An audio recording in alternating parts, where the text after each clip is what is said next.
சின்ன முருகைய சிங்கார முருகைய சின்ன சின்ன முருகைய சிங்கார முருகைய கொஞ்சி கொஞ்சி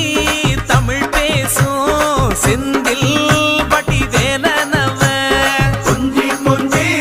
தமிழ் பேசும் செந்தில் வடிவேலனவ சின்ன சின்ன முருகைய சிங்கார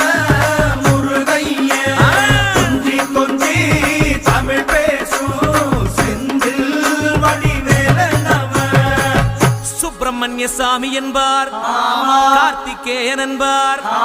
சுவாமிநாதன் என்பார், முக அமுதன் என்பார், பாலசுப்பிரமணியன் என்பார், கருணாகரன் என்பார், கதிர்காம கந்தன் என்பார், கதிர்வேல சுவாமி என்பார்.